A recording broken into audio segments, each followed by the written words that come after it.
దేవుని వాక్యం చదువుకొని ప్రభు బలిలో పాల్పొందాం. దయచేసి రండి. రోమా పత్రిక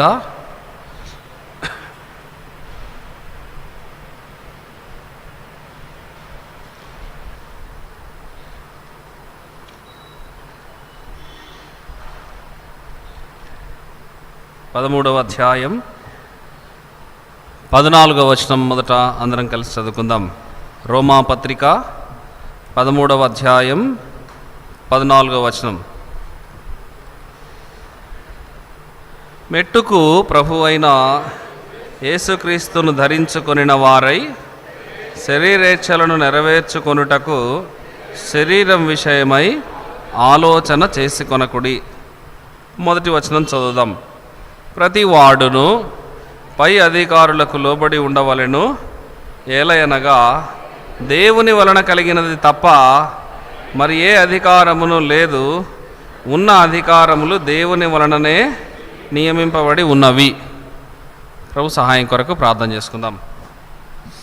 ప్రేమ పరిపూర్ణమైన పరలోకమందున్న మా తండ్రి, యేసు ప్రభు వారి సర్వశక్తి కలిగిన నామంలో మరొకసారి మీకు వందనాలు చెల్లిస్తున్నాం. ఉదయకాలమున ప్రభువా నిన్ను ఆరాధించడానికి దేవాన్ని మందిరమునకు నడిపించినందుకు వందనాలు. రోమా పత్రికలో ప్రభువా మీరు తెలియజేసిన మీ మాటలన్నిటిని బట్టి హృదయపూర్వకంగా మిమ్మల్ని స్తుతించి ఆరాధిస్తున్నాం. విశ్వాసులమైనప్పటికంటే మరి ఇప్పుడు అనగా ప్రేమించుట యేసు ప్రభు ద్వారా నేర్పించబడిన తర్వాత రక్షణను మరి సమీపముగా చేసిన దేవా మీకు స్తోత్రములు వందనాలు చెల్లిస్తున్నాం. అంతేకాదు మీరు సంతోషపడలేదు కానీ నా నిందలను, అవమానములను, రోగములను, వ్యసనాలని అన్నిటిని కూడా ప్రభువా మీరు మీద వేసుకొని ప్రభువా నన్ను సంతోషపెట్టిన దేవుడు, నా దుఃఖం తొలగించిన దేవుడు, అందుకే మీకు స్తోత్రాలు వందనాలు చెల్లిస్తున్నాను. అంతేకాదు మీ మాటలన్నిటిని బట్టి స్తుతిస్తున్నాను. మీరు స్థిరపరచుటకు శక్తిమంతుడవు, జ్ఞానవంతుడైన దేవుడు ప్రభువా. సాగిలపడి మిమ్మల్ని ఆరాధించుకుంటూ ప్రభువా ఇప్పుడు నీ యొక్క శరీరము, మీ రక్తము, రొట్టె ద్రాక్ష రసాన్ని మా మధ్యలో ఉంచినారు. యోగ్యముగా పాలు పొందుటకు మమ్మల్ని సిద్ధపరచండి. నీ వాక్యము చేత హెచ్చరించండి. నులివెచ్చని స్థితి తీసివేయండి. ఆత్మయందు తీవ్రత గలవారై, రోషం కలిగిన వారమై, ఆసక్తితో ప్రభువా నిన్ను, నీ కార్యములను, నీ వాక్యమును అర్థం చేసుకొనుటకు, మా జీవితాలను ప్రభువా పరివర్తనను చెందించుకొనుటకు, రూపాంతరం పొందుటకు సహాయం చేయమని ప్రార్థన చేస్తున్నాం. దేవా, కూడి వచ్చిన ప్రియులందరిని బట్టి వందనాలు. నన్ను పూర్తిగా మీ సిలువ చాటును మరుగుపరిచి మాట్లాడవలసిందిగా కోరుకుంటూ యేసు ప్రభు వారి పరిశుద్ధమైన నామంలో స్తుతించి ప్రార్థన చేస్తున్నాం మా తండ్రి, ఆమెన్.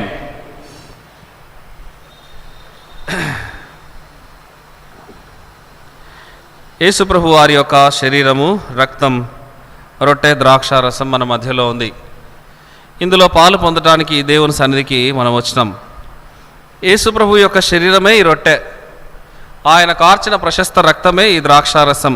ఇందులో పాలు పొందాలి అంటే ఇప్పుడు చదువుకున్న మాట 13వ అధ్యాయం రోమాపత్రిక 14వ వచనంలో ప్రభు అయిన యేసుక్రీస్తును ధరించుకోవాలి. బట్టలు ధరించుకున్నంత ఈజీ కాదు యేసు ప్రభువుని ధరించుకోవడం అంటే. ధరించుకోవడం అంటే మామూలుగా మనం షర్టు ప్యాంట్ వేసుకుంటాం, మీరు బట్టలు కట్టుకుంటారు కాబట్టి ఈ బట్టలు ధరించడం ఎలాగో అలా ధరించుకోమంటున్నాడు. మన శరీరాన్ని కాపాడేది, మన ప్రాణములను, మానములను కాపాడేది మనం కట్టుకున్నటువంటి వస్త్రాలు. ఎందుకు దీంతో పోల్చాడు దేవుడు? ధరించుకోమన్నాడు. బట్టల్ని ధరించుకుంటాం, యేసుప్రభుని అలా ధరించుకోమన్నాడు. ఏంటి అర్థం అసలు ధరించుకోవడం అంటే? యేసుప్రభుని షర్టు కుట్టించుకొని అక్కడ కదా ఏదో ఆదికాండం 3వ అధ్యాయంలో చర్మపు చొక్కాయలను కుట్టించినట్టుగా చర్మాలను చొక్కాలుగా చేసి కుట్టించుకోవడమా? కాదు. ధరించుకోవడం అంటే 13వ అధ్యాయంలో ఉండే మాటలన్నిటి సారాంశాన్ని గ్రహిస్తే చివరికి 14వ వచనంకి వచ్చేసరికి క్రీస్తును ధరించుకున్న వారై అనే మాటకి అర్థం మనకు కొంత బోధపడుతుంది. టైం దేవుడు అనుమతించే కొలది కొన్ని సంగతులు మనం చదువుకుంటూ ముందుకెళ్దాం. ఈ 4 అధ్యాయాలు 13, 14, 15, 16 ఈ 4ంటిలో 4 ప్రాముఖ్యమైనటువంటి అంశాలు ఉన్నాయి. ఇవన్నీ మనం చెప్పుకోలేం కానీ కొన్నిటిని మాత్రమే చదువుకుందాం. ఈ 13వ అధ్యాయంలో కీలకమైనటువంటి మాట క్రీస్తును ధరించుకున్న వారై అంటే మనమందరం కూడా యేసు ప్రభువుని ధరించుకోవాలి. రెండవది 14వ అధ్యాయంలో కీలకమైనటువంటి లేదా ప్రాముఖ్యమైన హార్ట్ లాంటి మాట మనం చదువుకోవాల్సి వస్తే 19వ వచనాన్ని చదువుకోవచ్చు. కాబట్టి సమాధానమును పరస్పర క్షేమాభివృద్ధిని కలుగజేయు వాటినే ఆసక్తితో అనుసరింతము. సమాధానము, క్షేమము, అభివృద్ధి, ఈ మూడింటిని అనుసరించమన్నాడు దేవుడు. నిజంగా ఈ మాటలని చదువుకుంటున్నప్పుడు ఎంత సంతోషంగా అనిపిస్తుంది అంటే, ఎంత మాధుర్యంగా ఉన్న ఈ మాటలంటే ఇవి అర్థం కాక మనం ఒకవేళ అర్థమైనా చేయలేని నిస్సహాయతలో లేదా నిర్లక్ష్యంలో మన జీవితాల్ని మనమే చీకట్లోకి నెట్టేసుకుంటున్నాము అని అనిపిస్తుంది. ఏమండి 19లో ఎంత చక్కగా చెప్పాడు. సమాధానమును, పరస్పర క్షేమము, పరస్పర అభివృద్ధిని కలుగజేయు వాటినే ఆసక్తితో అనుసరించాలి. ఆసక్తే లేదు మనకు చాలా విషయాల్లో.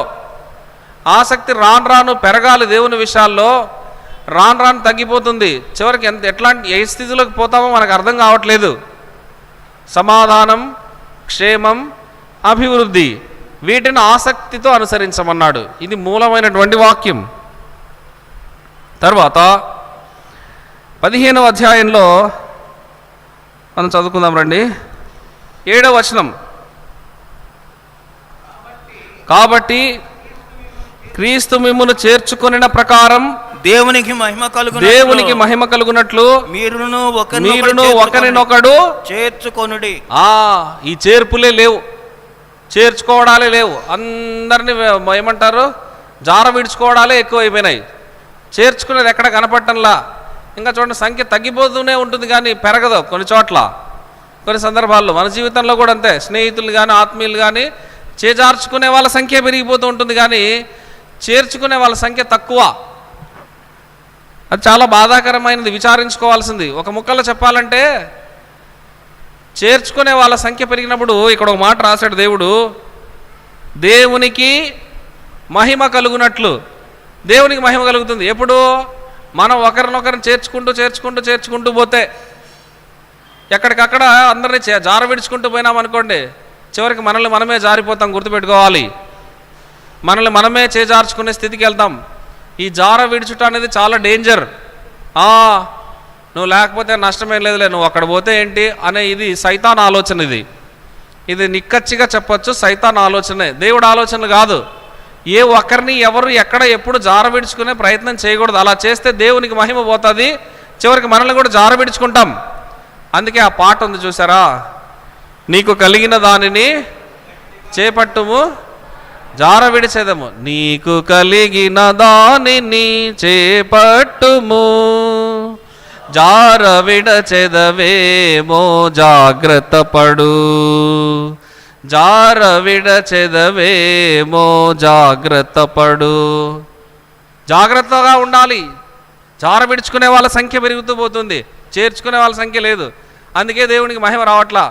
అసలు దేవుడు ఉన్నాడన్న సంగతిని కూడా మర్చిపోయేటటువంటి కష్టమైన నిర్లక్ష్యము పుష్కలంగా పెరిగిపోయినటువంటి కాలంలో మనం ఉన్నాం. అది చాలా జాగ్రత్తగా చూసుకోవాల్సినటువంటి విషయం. కాబట్టి చేర్చుకొనుట 15వ అధ్యాయంకి వచ్చేసరికి, 16వ అధ్యాయంకి వచ్చేసరికి ఒక్కొక్కరి పేరుకు ముందు లేదా ఒక్కొక్కరి పేరు తర్వాత ఒక అద్భుతమైనటువంటి ట్యాగ్ లైన్, సాక్ష్యముతో కూడినటువంటి మాట ఒకటి ఉంటుంది. అందుకే 16వ అధ్యాయానికి సాక్ష్యాలు లేదా వందనాలు అనే పేరు పెట్టుకోవచ్చు. సో దేవుడు మనల్ని సమయం ఉన్న కొలది ఈ 4 అధ్యాయాలలో దేవుడు మనల్ని ఏం కావాలని, ఏం చేయాలని, ఏమి మన నుంచి ఆసక్తితో ఆశించాడో, అవి మనకు ఏం లేవో, ఏమున్నాయో పరీక్షించుకొని ప్రభు యొక్క శరీరంలో మనం పాలు పొందవలసిన వారం. 13వ అధ్యాయం, క్రీస్తును ధరించుకున్న వారై. యేసు ప్రభుని ధరించుకోవాలి. ధరించుకోవాలంటే ఏం చేయాలి? ఆయన భౌతిక రూపాల్లో కనబడ్డు. భౌతిక రూపం కాదు ఆయన, షర్టు కాదు వేసుకోవడానికి. ఆత్మానుసారమైనటువంటి విషయాలు, దేవుని వాక్యంలో ఉన్న సంగతులనే గ్రహించి మన హృదయంతో అర్థం చేసుకున్నట్టు ద్వారా యేసు ప్రభుని మనం ధరించుకునే వాళ్ళుగా మనల్ని మనం సిద్ధం చేసుకోవచ్చు. కాబట్టి ఇప్పుడు రండి, 13వ అధ్యాయం 1వ వచనం చదివాం. ప్రతి వాడును, ఇక్కడేమి ఎక్కడ అదేం తేడా ఏం లేదు. ప్రతి వాడు అంటే ప్రతి ఒక్కరూ పై అధికారులకు లోబడి ఉండవలెను. ఏలయనగా దేవుని వలన కలిగినది తప్ప మరి ఏ అధికారమును లేదు. ఉన్న అధికారములు దేవుని వలననే నియమింపబడి ఉన్నవి. మన పైన అధికారులు ఎవరైనా ఉంటే, లేదా ప్రభుత్వాధికారులు ఉంటే, లేదా మనం ప్రభుత్వ ఉద్యోగస్తులై మన పైన అధికారి ఉంటే, ఎవరైనా కానీ వాళ్ళు ఏం చెప్పినా ఆ అధికారానికి మనం లోబడవలసిన వారము. లోబడని ఎక్స్ట్రీమ్ లేదంటే ఎక్స్ట్రాడినరీ కండిషన్స్ కొన్ని వస్తాయి. షడ్రక్ మేషక్ అబేద్నెగో లాంటివి, లేదంటే దానియేలు జీవితంలో జరిగిన లాంటివి. అలాంటివి వచ్చినప్పుడు దేవుడు గొప్ప ఆత్మ వివేచన శక్తిని ఆయన వాక్యం ద్వారా ఇస్తాడు. అలాంటప్పుడు లోబడాల్సిన అవసరం లేదు. రెండు మనం అర్థం చేసుకోవాలి. మన విధిని నిర్వహించడంలో లేదా దేవుడు మనకు అప్పగించిన పనిని బాధ్యతను చేయడంలో మన పై అధికారికి మనం ఖచ్చితంగా లోబడి పని చేయాలి. నేను చేయనండి, వాళ్ళు చెడ్డ మార్గంలో వెళ్తూ ఉన్నారు, వాళ్ళు పనికిరాని వాళ్ళు, వాళ్ళ మాట నేను ఎలా వింటాను అని కనుక నువ్వు అనుకున్నావే అనుకో, దానికి నెక్స్ట్ కంటిన్యూషన్ చెప్తున్నాడు. చూడండి 3వ వచనంలో, ప్రభుత్వము చేయువారు చెడ్డ కార్యములకే కానీ మంచి కార్యములకు భయంకరులు కారు. చాలా అప్పుడే చెప్పేశాడు చాలా వివరంగా. మంచి పనులు చేయడానికి భయంకరులు కాదు వాళ్ళు, చెడ్డ పనులు చేయడానికే అని కొన్ని సందర్భాల్లో చాలా చెడ్డ పనులు చేస్తూ ఉంటారు. అందుకని నీకు మేలు కలుగునట్లు అధికారులు దేవుని పరిచారకులు వారికి భయపడక ఉండగోరితివా. ఎప్పుడు భయపడం మనం? మనకంటే మన పై అధికారులు చాలా వేరే చెడ్డ పనులో, లేదంటే అన్యాయాలో, లేదా అక్రమాలో, లేదంటే లంచాలో, లేదా న్యాయపూరితమైనవి కాకుండా అన్యాయమైనవి చేస్తూ ఉంటేనో అప్పుడు కింద ఉన్న వాళ్ళు ఎవరు లెక్క చేయరు. నువ్వు చేసేది మంచి పని కాదు, మీరు వెళ్ళేది మార్గం మంచి, కానీ ఎవరు ధైర్యం చేసి చెప్పలేరు. కానీ మాట వినాల్సి వస్తుంది, వినలేరు. ఇట్లా వినలేరు, అట్లా ధైర్యం చేసి చెప్పలేరు. అప్పుడు ఏం చేయాలి? చాలా బ్యూటిఫుల్గా చెప్పాడు ఒక మాట. చూడండి 4వ వచనం, మేలు చేయుము. సింపుల్.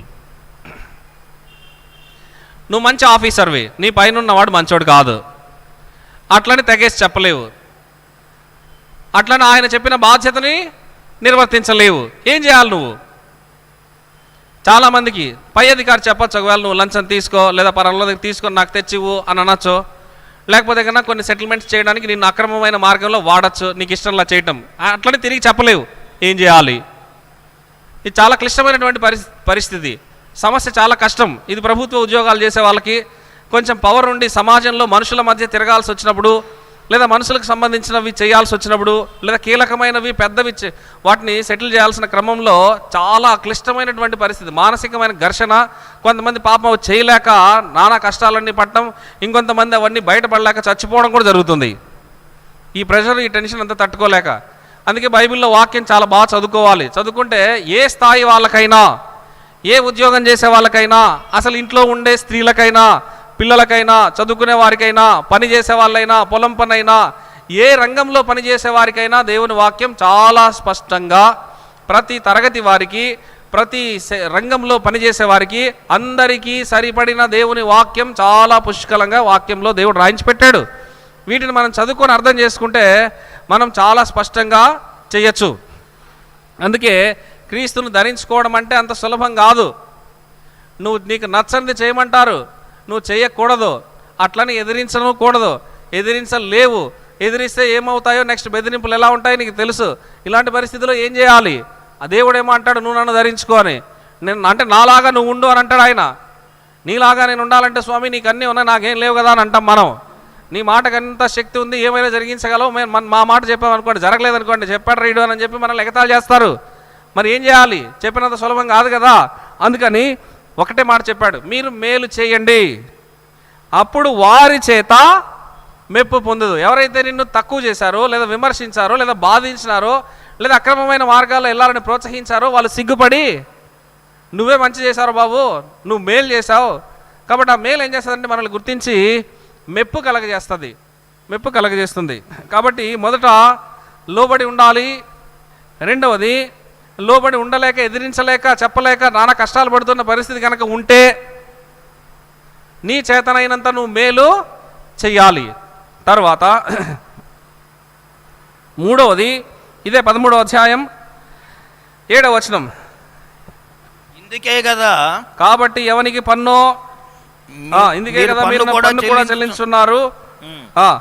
కాబట్టి ఎవనికి పన్ను వానికి పన్నును, ఎవనికి సుంకమో వానికి సుంకమును చెల్లించుడి. సుంకం, పన్ను రెండు పర్యాయ పదాలు అనుకుందాం, లేదా ట్యాక్స్. ఇప్పుడు మనం గవర్నమెంట్కి కొంత ట్యాక్స్ కడతాం. ట్యాక్స్ ఎగ్జంప్షన్స్ కోసం సకలమైన మార్గాలన్నీ వెతుక్కుంటూ ఉంటారు చాలామంది. న్యాయమైన మార్గాల్లో వెతుక్కుంటే బాధలేదు. కొంతమంది వెతుక్కోకపోయినా గవర్నమెంటే వెతికిచ్చి వాళ్ళ డబ్బులు లాగేసుకుంటుంది, అది వేరే సంగతి. ఇప్పుడు మీకు ₹1,00,000 జీతం వచ్చింది అనుకోండి, 30% శాతం అంటే ఏం వెతకాల్సిన అవసరం ఏముంది? లక్షకి 30,000 కట్ చేసుకొని మీకు 70,000 జీతం ఇస్తుంది. ఇంకొంతమందికి 20% ఉండొచ్చు, లేదా కొంతమందికి 10% ఉండొచ్చు, కొంతమందికి ట్యాక్స్ ఎగ్జంప్షన్, వాళ్ళకి ట్యాక్సే లేకపోవచ్చు. ఇలా అన్ని తరగతుల వాళ్ళు ఉంటారు. మనం కొంతమంది ఇక్కడ ప్రత్యేకించి గవర్నమెంట్ ఉద్యోగాలు చేసే వాళ్ళకి ఎక్కడ ఏ రకంగా తప్పించుకోవడానికి వీల్లేదు. ఎందుకంటే వచ్చే ప్రతి రూపాయి ఇచ్చేదే గవర్నమెంట్ కాబట్టి వచ్చే లెక్కలన్నీ కరెక్ట్ తెలిసిపోతే మొత్తం అన్నీ తీసేసుకొని ఏమైనా మిగిలింది ఉంటే అది మనకిస్తారు అంతే. మిగతా కొన్ని రంగాలలో ప్రభుత్వానికి పన్ను లేదా సుంకం కట్టకుండా ఎగవేసేవి చాలా ఉంటాయి. ఏం చేస్తే ఎగేయచ్చో చెప్పండి అని మార్గాలు చెప్పడానికి బాగా అద్భుతంగా సీఏ చదువుకున్న వాళ్ళు ఉంటారు. వాళ్ళని తక్కువ చేయట్లేదు. వాళ్ళు ఏ మార్గంలో వెళ్తే మనం ట్యాక్స్ని తగ్గించచ్చో అక్కడ వరకు బాగుంది. ఎగవేసే పనులు కూడా కొన్ని నేర్పిస్తూ ఉంటారు, లేదా ఎగవేసే పనులు కొన్నింటిని చెప్తా ఉంటారు. అది దేవుని పిల్లలంగా మనకంత క్షేమాన్ని ఏమీ కలిగించదు. అందుకే ఎవరికి పన్ను కట్టాలనో పన్ను కట్టు, ఎవరికి ట్యాక్స్ కట్టేసేయాలనో సుంకం కట్టాలనో కట్టేయండి. మనం కట్టకుండా అలాగే ఉన్నామనుకోండి, మనం దేవుని పిల్లలు క్రీస్తుని ధరించుకున్న వారం కాదు.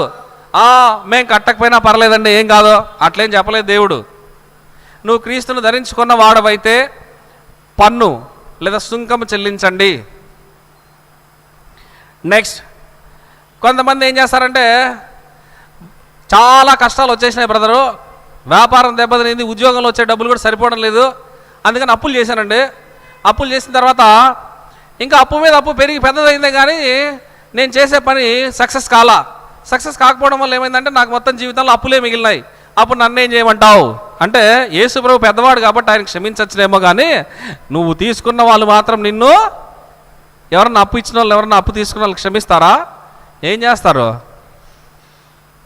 చెప్పండి? అనుభవమే కదా మనకు అప్పు తీసుకోవడం. ఏం చేస్తారండి?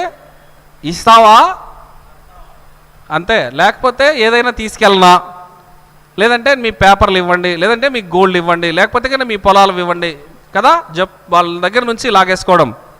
దానికి కూడా ఒక మాట చెప్పాడు చూడండి, 13వ అధ్యాయం. ఎవరి ఎడల భయం ఉండాలనో భయం ఉండాలి, ఎవరి ఎడల సన్మానం ఉండాలనో సన్మానం ఉండాలి. అందరికీ వారి వారి రుణములను తీర్చండి, రుణాలని తీర్చండి. రుణాలు తీర్చాలంటే సన్మానం ఉన్నవానికి కూడా రుణమే. ఎవడైనా మన ఇంటికి వచ్చిననుకోండి సన్మానించాలి, బట్టలు పెట్టి పంపించాలా. అక్క తమ్ముడు లేదంటే కన్నా బావో చెల్లో ఎవరిని వచ్చారనుకోండి, వాళ్ళని ఏం చేయాలి? ఉత్త చేతులతో పంపిస్తారా? పంపించరు. వాళ్ళని ఏం చేయాలి? సన్మానించాలంటే బట్టలు పెట్టాలంటే డబ్బులు ఉండాలి. కరెక్ట్గా అప్పుడే ఉండవు మన దగ్గర. ఏం చేయాలి అప్పుడు? ఎవరినో ఒకరిని అడిగి తీసుకుంటాం, అది రుణం అవుతుంది, మర్చిపోతాం, దాన్ని తిరిగి ఇవ్వం. ఇప్పుడు చాలామంది ఎలా తయారైపోయినారంటే అప్పులు తీసుకుంటారు కానీ తిరిగి ఇవ్వరు. అప్పు చేయడం చాలామందికి ఇష్టం, తిరిగి ఇవ్వకపోవడమే వాళ్ళకి చాలా సౌకర్యంగా ఉంటుంది. ఇచ్చిన వాళ్ళేమో అడగలేరు, ఎట్లా అడుగుతాము అంటారు. తీసుకున్న వాళ్ళేమో ఇవ్వాలనే ఆలోచన రాదు, ఎట్లా ఇవ్వగలమనే ప్రయత్నము చేయరు, వచ్చినప్పుడు తీర్చాలనే బాధ్యత ఉండదు. ఈ దినాల్లో చాలామంది దేవుణ్ణి అరాకొరా తెలుసుకున్న వాళ్ళు అనండి, లేదా విశ్వాసంలో అటు ఇటు కాకుండా కొట్టుమిట్టాడుతున్న వాళ్ళు అనండి, ఎలాంటి వాళ్ళైనా సరే తీవ్రమైన అప్పులు చేసి అవమానాల పాలైపోయి దేవుణ్ణి కూడా చివరికి దూషించి వదిలిపెట్టి వెళ్ళిపోయే వాళ్ళు చాలామంది తయారయ్యారు. అప్పు ఎవరి పట్ల భయం ఉంటుంది? రుణం తీసుకున్న వాడిని చూస్తే, ఎవరి దగ్గర మనం అప్పు తీసుకున్నామో అతన్ని మనం చూస్తే మనకేమొస్తుంది? నేను చెప్పేదేం లేదు, ఇక్కడ రాయబడిన మాట, వాని ఎడల భయం. వచ్చినాడు రా నాయన, దారి తప్పించుకొని వెళ్ళిపోవాలి. అప్పు ఇచ్చినోడు ఎదురుపడ్డాడు అనుకోండి తీసుకున్నానికి, ఆ దారిలో వెళ్తాడా? వెళ్ళడు. ఎందుకు వెళ్ళడు? ఇస్తావా లేదా అని మాట్లాడతాడు. ఎట్లా చెప్పి తప్పించుకోవాలి? తప్పించుకోలేని పరిస్థితిలో ఒక చోట 4 గోడల మధ్యలోనో లేకపోతే కానీ అలాంటి జంక్షన్లో తగిలినారనుకోండి, ఫర్ ఎగ్జాంపుల్, అప్పు ఇచ్చిన వాడు తీసుకున్నవారు ఇద్దరు ఎదురుపడ్డారు. అప్పుడు ఏమొస్తుంది? కొన్ని రోజులు అయిపోయింది, కొన్నిసార్లు ఫోన్లు కూడా తీరరు, కొన్నిసార్లు రాసుకున్న కాగితాలు పనిచేయవు. చాలామంది ఇలా తయారైపోయారు. అప్పు తీర్చాలి, ఏమండి? వారి వారి రుణములను తీర్చుడి. క్రీస్తును ధరించుకోవడం అంటే నువ్వు చేసిన అప్పు తీర్చడమే. చాలామందికి అప్పు తీసుకోవడం ఇష్టం, తీర్చడం ఇష్టం ఉండదు. మళ్ళీ నువ్వు క్రీస్తుని ధరించుకున్నవాడనంటే, ఇంకా నేను ఇక్కడ అచ్చతల్లో చెప్తే బాగోదు కానీ చాలా చెడ్డ మాటలతో తిడుతుంది లోకం మనల్ని. మీరు దేవుని బిడ్డలా? తీసుకున్నారు, బుద్ధి లేదా? మాకు ఇవ్వడం లేదు ఎందుకు? అయినా మీరు ఇలా చేస్తారా? మీరు కూడా ఇలా చేస్తారా?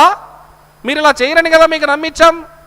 ఇంకా గొప్ప విషయం చెప్పనా, ఈ మధ్య డబ్బులు అప్పిచ్చే వాళ్ళు కూడా క్రైస్తవులే, వాళ్ళల్లో నిజంగా దేవుని వాక్యం ఉంటుందని నేను అన్నాను, కానీ వడ్డీకి అప్పిచ్చే వాళ్ళు పెరిగిపోయినారు.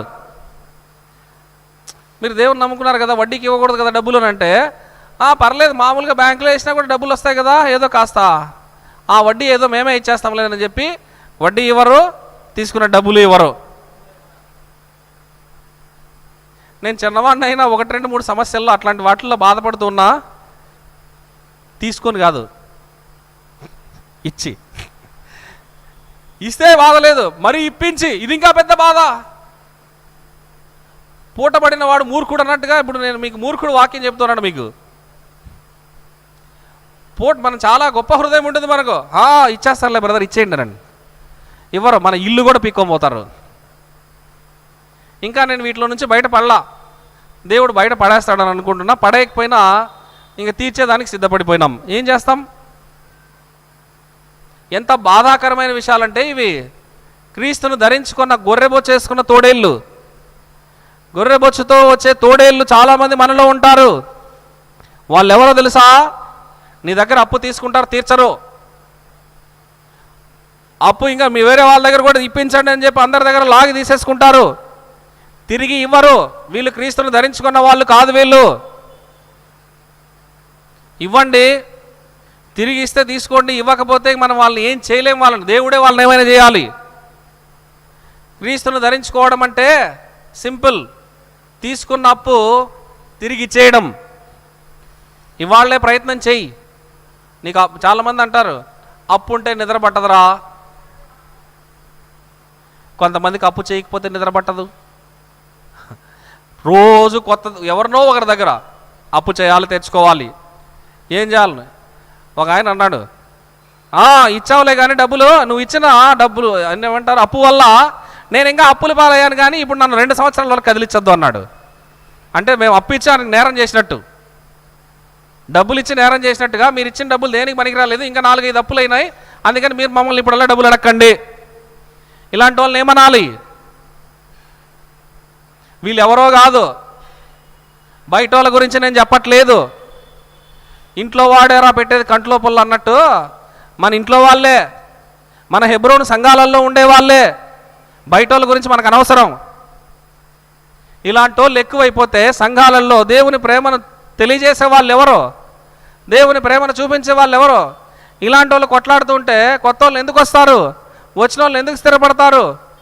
సంఘం ఎందుకు వృద్ధి చెందుతుంది? పరస్పరం క్షేమము, అభివృద్ధి, సమాధానం ఎక్కడుంటాయి చెప్పండి? మనందరము క్రీస్తు రక్తం చేత కడగబడిన వారమైతే క్రీస్తును ధరించుకోవాలి. ధరించుకున్నవాడు ఏం చేస్తాడో తెలుసా? మీరు అప్పు చేయరు, అప్పు ఇస్తారని చెప్పాడు ద్వితీయోపదేశ కాండంలో ఇశ్రాయేల్ ప్రజలకి. నువ్వు ఇంకా అప్పు చేస్తూ ఉన్నావనంటే దేవుని ఆజ్ఞకు నువ్వు అడ్డంగా వెళ్తున్నట్లు లెక్క.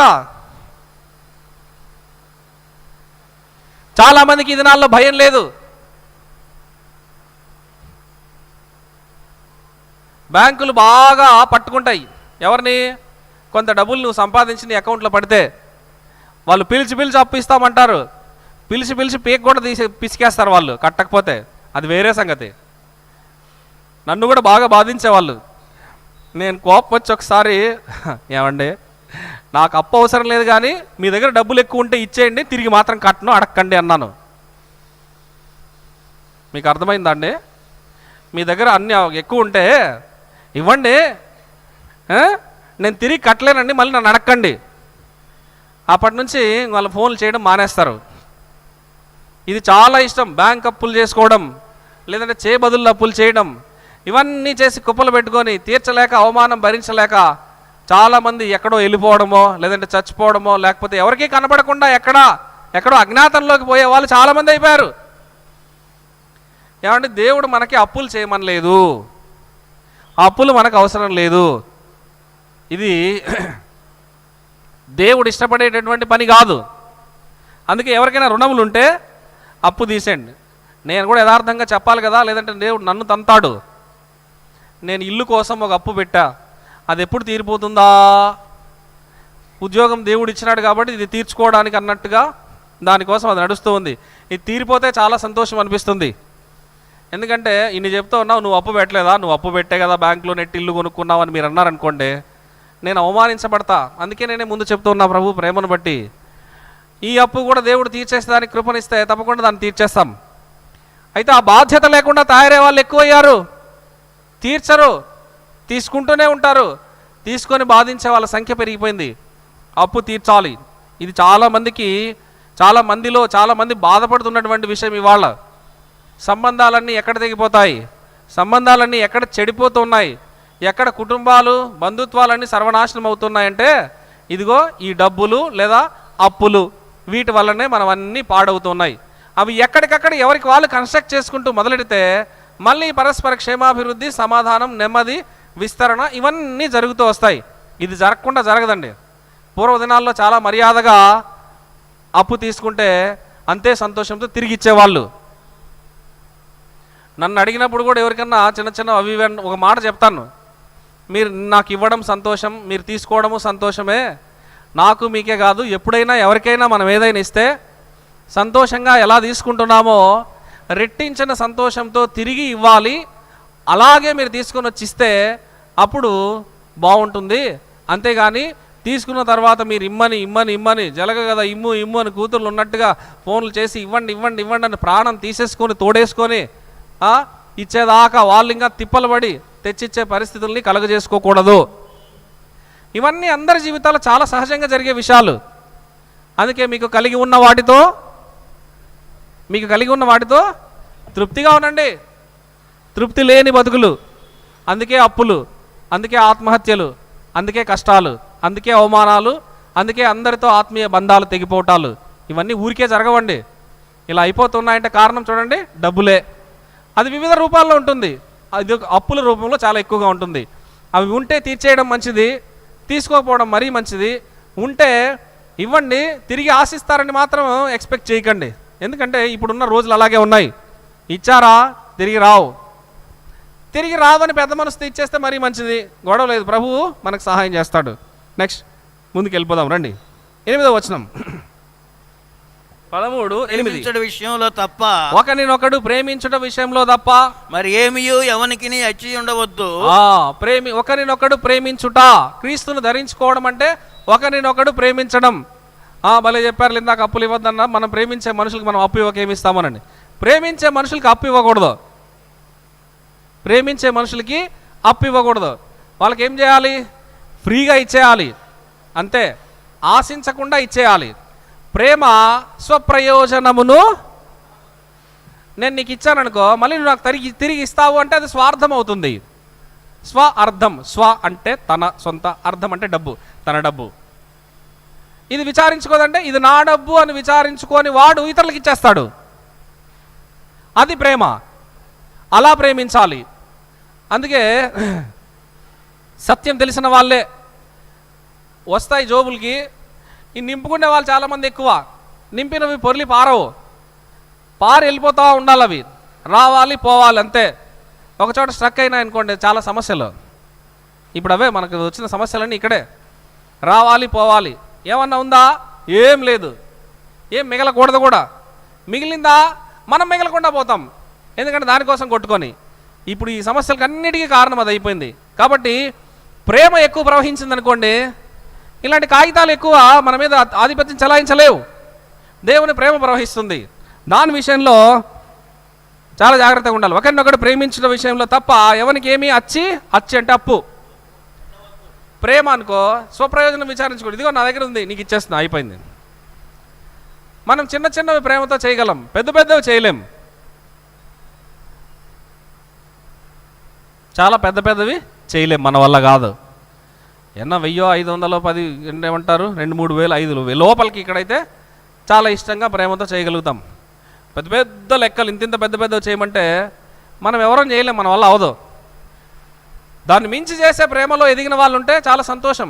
చేయరని నేను చెప్పలేను, చేసే వాళ్ళు కూడా ఉండొచ్చు. వచ్చిందల్లా ఇచ్చి మర్చిపోయే వాళ్ళు ఉంటారు. ఎదిగిన వాళ్ళు చాలా ఎదిగిన వాళ్ళు, ప్రేమలో చాలా ఎదిగిన వాళ్ళు, వాళ్ళని చూసి మనం నేర్చుకోవాలి. క్రీస్తును ధరించుకోవడం అంటే ఒకరినొకడు ప్రేమించడం. నెక్స్ట్ 12వ వచనం. రాత్రి చాలా గడిచి పగలు సమీపంగా ఉన్నది గనక మనము అంధకార క్రియలను విసర్జించి, క్రీస్తును ధరించుకోవడం అంటే అంధకార క్రియలను విసర్జించడం. అంధకార క్రియలు, మాసిపోయిన బట్టలు, మురికి బట్టలు, కంపు బట్టలు, వాటిని తీసేయాలి. క్రీస్తు అనే నూతన వస్త్రాన్ని ధరించుకోవాలి. యేసు ప్రభు అనే నూతన వస్త్రం వేసుకోవాలంటే అంధకార క్రియలు, చీకటి క్రియలు, పాపము, చెడు, సమస్త దుష్టత్వము అనే ఈ పాడైన, చెడిపోయిన ఈ బట్టల్ని తీసేయాలి. నెక్స్ట్ 12వ వచనం తర్వాత భాగం, తేజస్ సంబంధమైన యుద్ధోపకరణములు, యుద్ధ ఉపకరణాలను ధరించుకోవాలి. అంటే యుద్ధాయుధాలను ధరించుకోవాలి. అవేంటివి అంటే తేజస్ సంబంధమైనవి. తేజస్సు అంటే వెలుగు, వెలుగు సంబంధమైనవి. వెలుగు ఫలములు రాస్తాడు. సమస్త విధములైన మంచితనం, ప్రేమ, కనికరం, దయాలుత్వం, ఆశానిగ్రహం, ఆత్మఫలాల్లాగే వెలుగు ఫలాలు. ఈ వెలుగు ఫలాలను ధరించుకోవడమే అవే మన యుద్ధోపకరణాలు. ఆ యుద్ధ ఉపకరణాలు ధరించుకోవాలి. తర్వాత 14వ వచనం, మెట్టుకు ప్రభు అయిన యేసుక్రీస్తును ధరించుకునే వారై 13 చివరి మాట, పగటి యందు నడుచుకున్నట్టు మర్యాదగా నడుచుకొందుము. మర్యాద, యేసుక్రీస్తును ధరించుకోవడం అంటే మర్యాదగా బతకడం. ప్రేమ అమర్యాదగా నడవదు. ప్రేమ, దేవుడు ప్రేమ స్వరూపి, దేవుడే ప్రేమ. దేవుడే ప్రేమ అంటే దేవుడే మర్యాద. దేవుని ఎరిగిన వారు మర్యాదగా ఉంటారు. క్రీస్తును ధరించుకున్న వాళ్ళు మర్యాదగా బతుకుతారు. వాళ్ళకు కొంత పరపతి పెట్టుకుంటారు. పరపతి అంటే ఇక్కడ డబ్బులని కాదు, సమాజంలో ఒక గౌరవం, ఒక మంచితనం, లేదా ఒక సమాధాన గృహం, ఏ కలహాలు లేనటువంటి, ఏ గొడవలు లేనటువంటి ఇల్లు, ఇలాంటి పేరు పెట్టుకొని బతుకుతారు. దాన్నే మర్యాద అంటాం. అసలు మీకు మర్యాద తెలియదురా, ఏంటి మనుషులు మీరు అని చెప్పి తిడతా ఉంటారు కదా, అలాగా ఈ మర్యాద లేదు అని అనిపించుకోరు. నిజంగా దేవుని ప్రేమను, దేవుని ధరించుకున్న వారు చాలా మర్యాదగా బతుకుతూ ఉంటారు. వాళ్ళు ఏమీ ఎవరి దగ్గర ఏమనిపించుకోలేరు. ఒక మాట అన్నారంటే చాలా రోషంగా ఉంటారు. ఆ మాటకు కట్టుబడి ఉంటారు. మీ మాట అవునంటే అవును, కాదంటే కాదు. వాళ్ళు అవునన్నారంటే అయిపోయినట్టేనయ్యా, వాళ్ళు కాదన్నారంటే ఎవరేం చేయలేరు. ఇంకా ఇవి కొంతమంది కుటుంబాల విషయంలో ఇప్పటికీ ఉన్నారు. మిగిలి అక్కడే శేషం ఉంది, అక్కడక్కడ శేషం ఉంది. ఈ శేషం ఎలా ఉంటుందంటే చాలా మర్యాదగా బతుకుతూ ఉన్నటువంటి కుటుంబాలు. ఈ శేషం మర్యాదను కోల్పోయినాయి అనుకోండి, ఇంక మనం ఏం చేయలేం. క్రీస్తును ధరించుకున్నవారు అంటే ఆయన కోసం మర్యాదగా బతికేవారు అని. నువ్వు మర్యాదగా బతుకుతూ ఉంటే క్రీస్తును ధరించుకున్నట్టే. నువ్వు అమర్యాదగా బతుకుతున్నావంటే క్రీస్తు నీలో లేడు, క్రీస్తు నువ్వు ధరించుకోలేదు. నెక్స్ట్ లాస్ట్ 14వ వచనంలో క్రీస్తును ధరించుకోవడం అంటే లాస్ట్ మాట, శరీరేచ్ఛలను నెరవేర్చుకొనుటకు శరీర విషయమై ఆలోచన చేసుకొనకుడి. శరీర విషయమై ఆలోచన చేయనప్పుడే మనం క్రీస్తును ధరించుకున్న వారం అవుతాం. శరీర విషయాలను ఆలోచించుకుంటూ కూర్చున్నామంటే ఏం తిందాము, ఏం తాగుదాము, ఎక్కడ తిరుగుదాము, లేదంటే ఏ పాపం చేద్దామని శరీర ఆశలకు మనం లోపరుచుకున్నామంటే, అలాంటి ఆలోచనలు చేసే ప్రయత్నం చేశామంటే యేసు ప్రభువును ధరించుకున్న వాళ్ళం కాదు.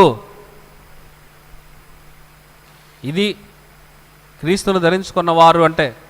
మొదటి నుంచి అన్ని రకాలైన వాళ్ళకి అన్ని రకాలైన మాటలను దేవుడు రాసి పెట్టేశాడు ముందే. ఎవరికి అవసరమైంది వాళ్ళు మనం తీసుకోవచ్చు. నువ్వు అధికారివైతే లేదా అధికారి కింద పని చేస్తే లోబడి ఉండాలి. ఒకవేళ లోబడకుండా, ఎదిరించే శక్తి లేకుండా బాధపడుతుంటే మేలు చేయాలి. తర్వాత నువ్వు ట్యాక్స్ కట్టాలి. తర్వాత నువ్వు భయపడాలి. తర్వాత ఎవరిని సన్మానించాలో సన్మానించాలి. ఇవి చేయాలంటే నువ్వు తీసుకున్న రుణాలు, అప్పులన్నీ కట్టేయాలి.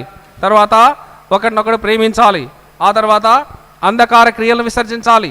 ఆ తర్వాత తేజస్ సంబంధమైన వెలుగు ఉపకరణాలు, యుద్ధోపకరణాలు, మంచితనం, దయాలుత్వం, కనికరం, ప్రేమ, ఇవన్నీ వీటిని ధరించుకోవాలి. తర్వాత మర్యాదగా బతకాలి. ఆ తర్వాత శరీర విషయాల్ని ఆలోచించకూడదు. ఇవన్నీ చేసినప్పుడు మనం ఒక ట్యాగ్ లైన్ పెట్టచ్చు, క్రీస్తును ధరించుకున్నవారు. మొదటిది అయిపోయింది. రెండో చదువుదాం, 14వ అధ్యాయం 19వ వచనానికి రండి. కాబట్టి సమాధానమును పరస్పర క్షేమాభివృద్ధిని కలుగజేయ వాటిని ఆసక్తితో అనుసరిద్దాం. రెండవ మాట ఏంటంటే, మనం సమాధానము, పరస్పర క్షేమం అంటే నాకు నువ్వు, నీకు నేను క్షేమాన్ని కలుగజేసుకునేటటువంటి తనం. తర్వాత అభివృద్ధి, సమాధానము, క్షేమము, అభివృద్ధి, ఈ మూడింటిని అనుసరించాలి. ఎలా అనుసరించాలో విశేషం చెప్తున్నాడు. ఆ విశేషం ఏంటంటే ఆసక్తి విషయమై మీరు మందులు కావద్దు అన్నాడు. మాంద్యంగా ఉండద్దు అన్నాడు. అంటే ఇంకా మందంగా ఉండద్దు అని. విజయవాడలో కానీ, లేదంటే గుడివాడలో, లేదా కైక్లూరు, ఇంకా అటుపక్క నరసాపురం, పాలకొల్లు ఇటువైపు రోడ్ల మీదనే ఆవులు బర్రెలు చాలా స్వేచ్ఛగా ఉంటాయండి. మీరు చూసింటే ఎలా ఉంటాయంటే అవి అడ్డంగానే ఉంటాయి, రోడ్డుకి కదలవు మెదలవు. వాటిని కొట్టినా ఏమన్నా అరిచినా కదలవు అవి.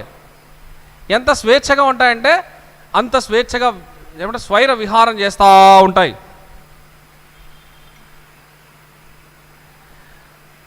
ఇంకా అక్కడక్కడ మీకు కొన్ని బర్రెలకి పెద్ద మెడకి కర్ర కట్టేసి ఉంటారు, అది పరిగెడుతూ ఉంటుంది, కర్ర కాళ్ళు తగులుతూ ఉంటాయి, కానీ దానికి అసలు లెక్క కూడా చేయదు.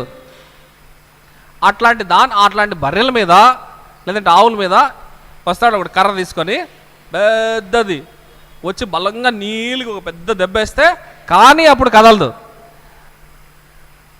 ఇవాళ క్రైస్తవ లోకం అంతా ఎట్లుందంటే, మనం కాదులే, మనం మంచోళ్ళ మేలే, క్రైస్తవ లోకం అంతా ఎట్లుందంటే రోడ్డుకి అడ్డంగా అసలు లారీ వచ్చినా బస్సు వచ్చినా ఏ వెహికల్ వచ్చినా కదలకుండా మందంగా ఉన్న ఓ బర్రెనో లేదంటే ఆవునో లేదా ఎద్దులాగా కదలని చలనం లేని నిశ్చలమైనటువంటి స్థితిలో గట్టిగా దెబ్బ కొట్టినా చుర్రమని అనిపించినా కూడా దానికి కదలనటువంటి స్థితిలో ఇప్పుడు ఉంది. నేను చూసుకుంటూ వెళ్ళినప్పుడల్లా ప్రతిసారి ఎన్ని బర్రెలు ఎన్ని ఆవులో అన్నీ అడ్డం పడుతూ ఉంటాయి. మొత్తం ట్రాఫిక్ని జామ్ చేసేది ఇవే. లోకాన్ని ముందుకు నడవనీయకుండా అడ్డం పడేది అవే.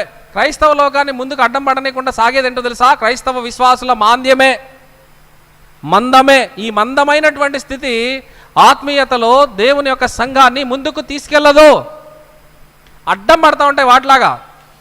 నేను చాలాసార్లు ఆలోచించి ఏంది ఇన్ని ప్రాణాన్ని తీసేస్తున్నాయి, అసలు టైం అయిపోతూ ఉంటుంది, ప్రెషర్ ఎక్కువ అయిపోతూ ఉంటుంది, అసలు 10 కల్లా పోవాలి, ఈ ఎఫ్ఆర్ఎస్లు ఈ గొడవలన్నీ ఎప్పుడు చేరుకుంటాం, 10 నిమిషాలు లేట్ అయినా మనల్ని అనేవాళ్ళు అనాల్సిన మాటలన్నీ అంటూ ఉంటారు, ఇవన్నీ పడలేం మన వల్ల కాదని చాలాసార్లు బాధపడిన సందర్భాలు. నేనేనా ప్రపంచం అంతా అంటే ప్రపంచమంతా కూడా నేను ఒక చిన్న గడ్డిపోచను.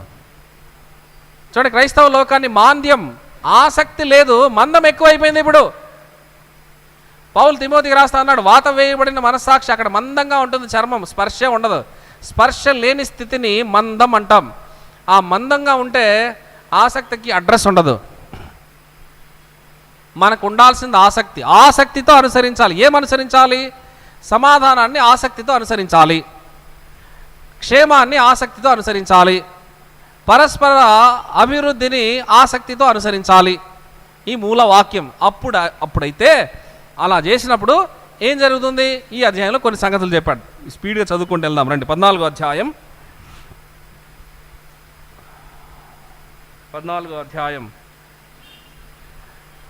1వ వచనం.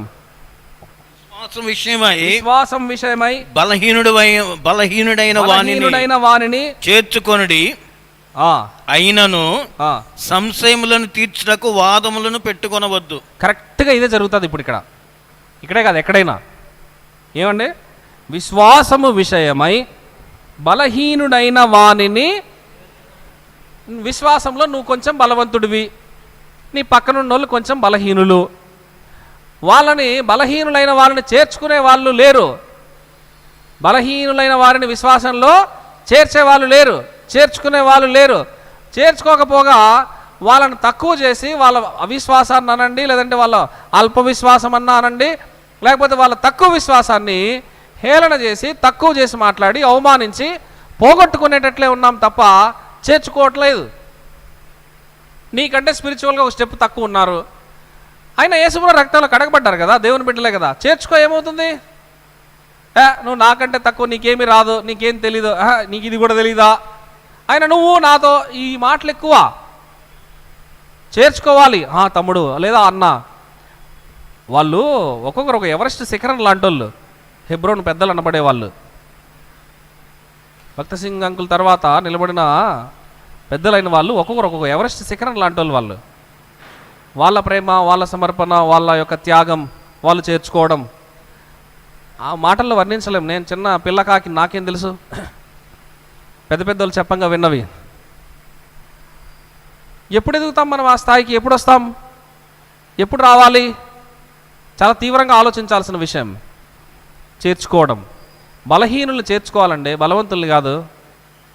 విశ్వాసంలో బలవంతుడు. ఇప్పుడు దేవుడు యేసు ప్రభు తప్పిపోయిన గొర్రె కావాలి, కానీ ఆయనకి మారు మనసు అక్కర్లేని 99 గొర్రెలు ఎందుకు ఆయనకు? అవసరంలా. తప్పిపోయిన వాడే కావాలి, బలహీనుడే కావాలి, అలాంటి వాళ్ళు చేర్చుకోవాలి. ఎంతసేపు తప్పులు పట్టుకుంటానే ఉంటే నువ్వు తిరిగి సమకూర్చబడేది ఎప్పుడు? ప్రభు వస్తే నువ్వే జారిపోతే, ప్రభు వచ్చే నాటికి నువ్వే తప్పిపోతే ఎంత బాధాకరం కదా, చాలా బాధాకరమైన విషయం. అందుకే బలహీనులైన వారిని చేర్చుకోండి. రెండవది, ఎప్పుడు చేర్చుకుంటామో అప్పుడు సమాధానం వస్తుంది. ఎప్పుడు చేర్చుకుంటామో అప్పుడు క్షేమంగా ఉంటాం. ఎప్పుడు చేర్చుకుంటామో అప్పుడు మన సంఘం అభివృద్ధి చెందుతుంది. దీన్ని ఆసక్తితో అనుసరించాలి. రెండవది, బలహీనుడైన వారిని చేర్చుకున్నాక నెక్స్ట్ ఏం చేయాలి? సంశయాలు తీర్చుటకు వాదాలను పెట్టుకోవద్దు. సంశయాలు వస్తాయి, సందేహాలు వస్తాయి, రకరకాలైనటువంటి డౌట్స్ అన్నీ ఉంటాయి. అప్పుడు మీకు చాలా విషయాలు తెలుసుకోవాలని ఉంటుంది. అప్పుడు ఏం చేస్తారంటే వాదాలు ఎక్కువైపోతాయి. వాదం అంటే నువ్వు చెప్పింది నేను కాదనడం, దీన్ని డిబేట్. నువ్వు అవునను, నేను కాదంట. నువ్వు అవును అన్నావు కాబట్టి నేను కాదంటున్నా. ఒకవేళ ఇద్దరు అవును అనాల్సిన విషయమే అయినా ఇద్దరు ఒకరికొకరు గిట్టకపోవడం వల్ల ఒకరు అవును అన్నందుకు పలానా ఈ వ్యక్తి అవును అన్నాడు కదండి, అతను అనర్లే ఇంత మర్యాదగా వాడు అంటారు. వాడు అవును అన్నాడు కాబట్టి వాడు అన్నందుకే నేను కాదంటున్నా అనే వాళ్ళ సంఖ్య ఇవాళ విస్తారంగా పెరిగిపోయింది. ఇవన్నీ చీడపురుగు ఆలోచనలండి. పోవాలి ఇవంతా. పోయి వాదం ఏం అవసరం మనకు? ఒకరితో ఒకరు వాదించుకోవడం, వాదం పెట్టుకోవడం, ఈ వాదాలు ఎక్కువ అయిపోయినాయి. వాదించడమే చూడండి, అట్లా కాదు, నువ్వు ఇట్లా చెప్పదు, నువ్వు వెళ్ళిపో. ఇది ఎవరు చెప్పారు? వాదం మనుషుల్ని దూరం చేస్తుంది. సంశయం వచ్చింది, తీర్చుకోవాలి, అంతేగాని వాదం పెట్టుకోకూడదు. తెలిసిన వాళ్ళ దగ్గరికి పోవాలి, తెలియజెప్పుకోవాలి, అర్థం చేయించుకోవాలి, ప్రయత్నం చేయాలి. ఇది కాక వాదం పెట్టామా ఇంకెక్కడ చూసినా ఈ వాదాలు ఎక్కువైపోయి, అందుకే ఎక్కడికి పోయినా నెమ్మది లేదన్నా, ఎక్కడికి పోయినా సంతోషం లేదన్నా, ఎక్కడికి పోయినా దేవుని మందిరాల్లోకి పోతే ఎంతసేపు దేవుని వాక్యం చెప్పట్లేదులే కానీ ఈ వాదాలు, వివాదాలు, గొడవలు ఇవే అయిపోతున్నాయి. వాళ్ళని వీళ్ళని వాళ్ళు తిట్టుకోవడం తప్ప అని. సరే, స్వచ్ఛమైన వాక్యం, దేవుని వాక్యంలో ఇంత స్పష్టంగా మన బలహీనతల్ని, బలాల్ని, మన విశ్వాసాన్ని, మన మాదిరిని అన్నిటిని గురించి ఏ స్థాయిలో మనం ఉన్నామో ఆ కొలమానాలన్నింటినీ చూసుకోవడానికి వాక్యంలో దేవుడు రాయించి పెడితే, ఇది తప్ప మిగతావన్నీ మనం మాట్లాడామనుకోండి ఎంత బాధ అనిపిస్తుంది. ఏడ్చే వాళ్ళు వస్తారు, దుఃఖంలో ఉన్న వాళ్ళు వస్తారు, కోల్పోయిన వాళ్ళు వస్తారు, ఇంట్లో చాలా ఇష్టమైన వాళ్ళు చనిపోయిన వాళ్ళు మందిరానికి రావచ్చు, యాక్సిడెంట్ అయి కాళ్ళు చేయి విరగొట్టుకున్న వాళ్ళు మందిరానికి వస్తారు. ఒక బాధని కాదు, రకరకాలైనటువంటి ప్రజలు అందరూ వస్తారు. అందరికీ అవసరమైన మాటల్ని దేవుడు మాట్లాడాలనుకుంటాడు. అందరి అవసరాన్ని తీర్చాలనుకుంటాడు. అందరినీ ఆయన వాక్యం చేత దర్శించి వాళ్ళని ఆదరించాలనుకుంటాడు. నువ్వు వాదం పెట్టుకునేవాడు నువ్వు రావచ్చు, కలహించేవాడివి రావచ్చు, సమాధాన పరిచేవాడు రావచ్చు, విడదీసేవాడు రావచ్చు, చేర్చుకునేవాడు రావచ్చు, చెదరగొట్టేవాడు రావచ్చు. అందరు ఉంటారు. అందరినీ దేవుడు ప్రేమించి మాట్లాడేవాడు, హెచ్చరించి మాట్లాడేవాడు, గద్దించి మాట్లాడేవాడు, బుద్ధి చెప్తూ మాట్లాడేవాడు, అవసరం వస్తే ఖండించి మాట్లాడేవాడు కూడా. ఇవన్నీ ఆయన వాక్యంలో ఉన్నాయి. వాదం చెప్పాడు చాలా స్ట్రైట్గా, వాదం పెట్టుకోవద్దు అంతే. పెట్టుకోవద్దంటే ఇంక పెట్టుకోవద్దు అంతే. పెట్టుకున్నామా మునికోలలకు ఎదురు తన్నినట్లే. అంటే చాలా వాడిగా ఉన్నటువంటి కత్తికి మనల్ని మనం ముందుకు తీసుకెళ్తున్నట్టు మనల్ని మనమే పొడుచుకుంటాం. ఎవరు మనల్ని పొడవక్కర్లా. ఏమండి, 14వ అధ్యాయం, రోమాపత్రిక 14వ అధ్యాయం 13వ వచనం. కాగా మనము ఇక మీదట ఒకరికొకటి తీర్పు తీర్చుకుందాము. కోర్టులు అక్కర్లా, పోలీసులు అక్కర్లేదు, లాయర్లు అక్కర్లేదు, ఏం అక్కర్లా. ఒకరికొకటి తీర్పు తీర్చడమే. జడ్జిమెంట్లు అన్నీ మీ దగ్గర ఉంటాయి, కొన్ని వందల జడ్జిమెంట్లు. చూడండి ఏం చెప్పండి, ఒకరికొకడు తీర్పు తీర్చకుందుము. తీర్చేస్తారండి బాబు అసలు. అబ్బో, ఒకరి మీద ఒకరికి జడ్జిమెంట్స్ అంతే వాళ్ళే ఇచ్చేస్తారు. వీళ్ళు పలానా ఇది, వాళ్ళు పలానా అది, అంతే. తీర్పు అవును కానీ మనుషుడా తీర్పు తీర్చుటకు నువ్వెవడవు? దేవుని తీర్పులు ఎంతో అగమ్యం. ఏమంటారు చూడండి, 33వ వచనం 11వ అధ్యాయం. ఆహా, దేవుని బుద్ధి జ్ఞానముల బాహుల్యము ఎంతో గంభీరము, ఆయన తీర్పులు శోధింప ఎంతో అసఖ్యములు. తీర్పు తీర్చువాడు దేవుడు, శిక్షించువాడు దేవుడు, శిక్షను నిర్ణయించువాడు దేవుడు, పగ తీర్చేవాడు దేవుడు. రకరకాలైనటువంటి పరిస్థితుల్లో అందరికీ అన్నిటినీ ఇచ్చేవాడు ఆయన. నీకు ఇప్పుడు తీర్పు తీర్చమనలా భూమి మీద. నీకు చెప్పిన పని చెయ్యి, నీకు చెప్పిన పని చేయొద్దు. నీకు జడ్జిమెంట్ చేయమని దేవుడు చెప్పానా? ఇక మీదట అన్నాడంటే ఇప్పటి వరకు జరిగింది చాలు బాబు, ఇప్పటి వరకు జరిగింది చాలు, ఇక మీదట నువ్వు ఎవరిని జడ్జి చేయొద్దు, ఎవరికి నువ్వు తీర్పు తీర్చొద్దు, ఎవరి క్రియల ఫలము వాడు అనుభవిస్తాడు, దేవుడిస్తాడు. నువ్వెందుకు తీర్పరిపై దోషివి కావాలి? నువ్వు తీర్పు తీర్చేవాడై నువ్వు దోషం ఎందుకు అవ్వాలి? నీది కాని పనిని చేసి దేవుని దగ్గర శిక్ష తెచ్చుకోవద్దు. నీకేం పని చెప్పాడు అది చెయ్యి. మర్యాద చిన్నప్పుడు సరదాకు కథ చెప్పేవాళ్ళు కదా, గాడిద పని గాడిదే చేయాలి, కుక్క పని కుక్కే చేయాలి. పొరపాటున రాత్రి కుక్క మొరగలేదని ఆ పనిని కనుక గాడిద చేసింది అనుకోండి, వచ్చి ఏం చేస్తాడు? దీని నడుముల్ని విరగొడతాడు. దేవుడు కూడా అంతే, నీ పని నువ్వే చెయ్యి, నా పని నేనే చేస్తా. ముక్కు పని ముక్కే చేయాలి, కన్ను పని కన్నే చేయాలి, నోటి పని నోరే చేయాలి. ఏమండి నోట్లో కొంచెం ఇట్లా గాయమైంది లేదంటే కన్నా అది ఇది అని చెప్పేసి ఈ కాసేపు లేదంటే ఈ పూటకు ఒకసారి ముక్కుతో నీళ్ళు తాగుతానులే అని అన్నాం అనుకోండి, బతుకుతాడా? అట్లాంటి ప్రయత్నం ఏమైనా చేశారు ఎవరైనా? ఏమండి ఎంతకాలం కళ్ళతోనే ఏం చూస్తామండి, చెవులతో కూడా మనం చూడొచ్చేమో, ప్రయత్నం చేద్దాం అన్నామే అనుకోండి, చెవుల్ని కళ్ళు మూసేసి గంతలు కట్టేసామనుకోండి, చెవి వినపడడం తప్ప దానికి వేరే పనే రాదు. ఈ సృష్టిలో దేవుడు చేసింది చెవి అనగానే దాని పని వినడమే. మిగతా పనులు నాకు అనవసరం, నేను చెయ్యలేను.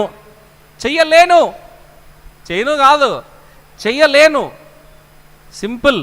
నువ్వు జడ్జి కాదు, నీకు తీర్పరివి కాకూడదు. దేవుడు కాదన్నది నువ్వు అవునని చెయ్యొద్దు. చేసావా శిక్ష నీకే.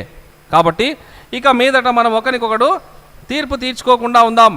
నెక్స్ట్ అదే 13వ వచనంలో, ఇదియుగాక 4వ చదవండి, సహోదరునికి అడ్డమైనను ఆటంకమైనను కలుగజేయకుందుము. ఇది చాలా మోస్ట్ ఇంపార్టెంట్ అండి. సహోదరులకు అడ్డం ఆటంకం కలగజేయడం.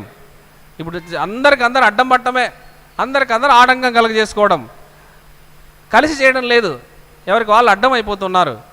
ఎందుకు అడ్డంగా ఎందుకు భావించుకుంటున్నారో అర్థం కావట్లేదు. అభ్యంతరాలు వచ్చినాయి, కలవరాలు వచ్చినాయి, కలహాలు వచ్చినాయి, అడ్డం పడుతున్నారు ఒకరికొకరు. పరిచర్యలో ఈ విధంగా దౌర్భాగ్యం అయిపోయింది. అడ్డం పడటమే. పలానా వాళ్ళను పంపించండి, లేదంటే రండి, లేదా మీరు రావాలంటే వాళ్ళు వద్దు అని అడ్డం చెప్పే వాళ్ళు ఎక్కువైనారు. ఇప్పుడు చేసేవాళ్ళు లేరా బాబు, ప్రపంచమంతా హద్దులు లేని పరిచర్య. ఎంతమంది, కొన్ని వందల వేల మంది యవనస్తులు లేవాలి దేవుని పరిచర్య కోసం.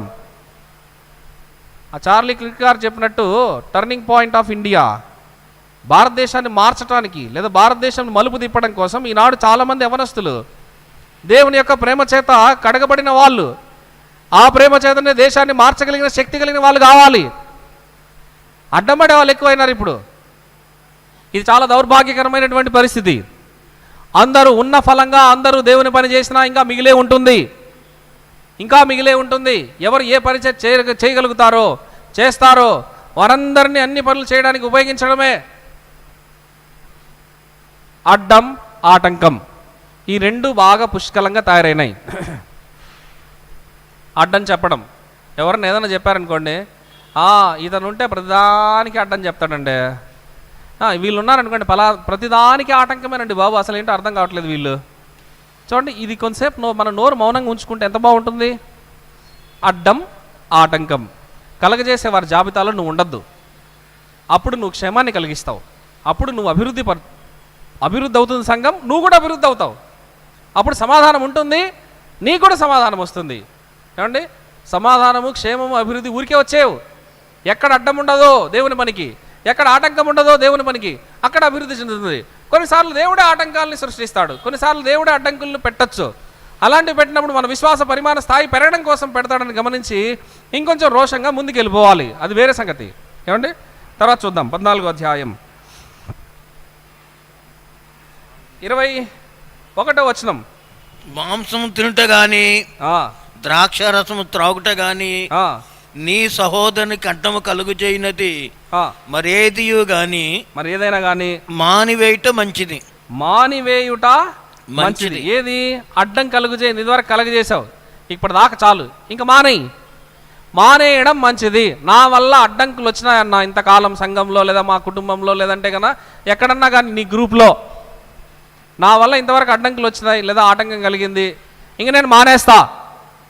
నువ్వు మానేస్తే సంఘానికి క్షేమం, నీకు క్షేమం. నువ్వు మానేస్తే నువ్వు అభివృద్ధి చెందుతావు, సంఘం అభివృద్ధి చెందుతుంది. నువ్వు మానేస్తే నీకు సమాధానం, దేవుని సంఘానికి సమాధానం. చూసారండి, ఈ మాటలన్నీ దీనికి ముడిపడి ఉన్నాయి. సంఘము క్షేమంగా ఉండాలంటే, సంఘం అభివృద్ధి చెందాలంటే, సంఘం సమాధానం కలిగి ఉండాలంటే, సంఘంలో ఉన్న ప్రతి విశ్వాసి ఈ మాటల చేత పరీక్షించుకోవాలి. ఇంతవరకు ఇవన్నీ చేశా, ఇంకా మానేస్తా. నెక్స్ట్ 16వ వచనం. మీకున్న మేలైనది దూషణ పాలు కానీయకుడి. మీకున్న మేలైనది దూషణ పాలు కానీయకుడి. అందుకే కదా అన్ని జనులలో నా నామము దూషించబడుతుంది మీ వల్లే. మేలైనది దేవుని వాక్యం, మేలైనది దేవుని సంఘం, మేలైనది యేసు రక్తం, మేలైనది సువార్త, మేలైనది యేసు నామం. ఇవన్నీ నా వల్ల ఏమవుతున్నాయి? దూషణ పాలవుతున్నాయి. దూషణ పాలయ్యింది చాలు. అందుకే ఏమన్నాడు? దూషణ పాలు కానీయకండి. నీ వల్ల దేవునికి చెడ్డ పేరు వద్దు, నా వల్ల దేవునికి చెడ్డ పేరు వద్దు, దేవుని మందిరానికి వద్దు, దేవుని సేవకు వద్దు, దేవుని సువార్తకు వద్దు. ఏమైనా ఉంటే దీనికి కొంత మనం సహకారులుగా ఉండి దేవుని పనికి మనం మంచి జరిగేటట్టు చూడాలి. చెడ్డ పేరు వచ్చే పని చేయకూడదు.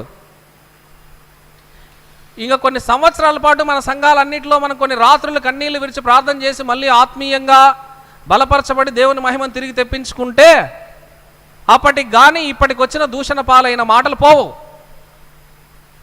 చాలా రాత్రులు మనం అందరం ఏడవాలి, దేవుని సన్నిధిలో కన్నీళ్లతో ప్రార్థన చేయాలి. మెత్తన చేయబడిన హృదయాలతో దేవుడు వినేటట్లు మనం ప్రార్థించాలి. దేవుని మహిమ తిరిగి రావాలి. అప్పుడు కానీ ఇప్పటి వరకు వచ్చిన దూషణ పోదు. అందరూ తిట్టడమే, అందరూ తక్కువ చేసి మాట్లాడటమే. ఒకప్పుడు మాట్లాడాలంటే భయపడిన వాళ్ళు ఇప్పుడు హేళనకు హేతువుగా మన మాటల్ని, మన సంఘాల్లో ఉన్న విషయాలు మాట్లాడుకుంటున్నారు మనతో సహా. ఎంత బాధాకరం ఇదంతా. మన పేరు చెప్పాలంటేనే భయపడిరే. ఇప్పుడు ఏదైనా హేళనకు చెప్పాలంటే మన ఎగ్జాంపుల్ చెప్తున్నారు. అంటే దూషణ పాలయ్యే విషయాల్లో మనం ఎగ్జాంపుల్గా ఉన్నామా? అందుకు దేవుడు మనల్ని పిలిచనా? అందుకు దేవుడు రక్షించాడు మనల్ని? కాబట్టి ఇప్పటి వరకు జరిగిన దూషణ పాలైనవి చాలు. సంఘమైనా, వ్యక్తి అయినా, కుటుంబమైనా, సేవ, సువార్త ఏదైనా సరే ఇప్పటి వరకు తిట్టించుకున్నది చాలు. ఇప్పటి వరకు దూషణ పాలయ్యింది చాలు. ఇప్పటి వరకు అవమానించబడింది చాలు. ఇంకా అలా చేయకూడదు. అలా చేస్తే అప్పుడు క్షేమం, అప్పుడు అభివృద్ధి, అప్పుడు సమాధానం. దీన్ని ఆసక్తితో అనుసరించాలి. ప్రభు ఇప్పటిదాకా జరిగిందయ్యా ఈ దూషణ, ఇంకా చాలు, ఇంకొద్దు. మేము సంఘానికి క్షేమాన్ని కలిగిస్తాం, మా సంఘాన్ని మేము అభివృద్ధి చేస్తాం, మా సంఘంలో సమాధానం కొరకు మేము ప్రయాసపడతాం. ఇది చిన్నలు మొదలుకొని పెద్దల వరకు అందరూ ఆసక్తితో అనుసరించినప్పుడే వృద్ధి చెందుతుంది, క్షేమంగా ఉంటుంది, సమాధానంగా ఉంటుంది సంఘం. తర్వాత చివరి మాట 9వ 21వ అధ్యాయం. మానివేయుట మంచిది. లాస్ట్ 22వ వచనం. నీకున్న విశ్వాసము దేవుని ఎదుట నీ మట్టుకు నీవే. కొన్ని సమయాలు వస్తాయి, నీ విశ్వాసం నీ దగ్గరే పెట్టుకో. నీ విశ్వాసాన్ని నువ్వు కోల్పోవద్దు, పాడు చేసుకోవద్దు, జార విడుచుకోవద్దు. నీకు కలిగింది విశ్వాసం, నీ దగ్గర జాగ్రత్త పెట్టుకో. అంటే పౌలు అన్నాడు, నా విశ్వాసమును తిమోతికి రాసి ఏమన్నాడండి?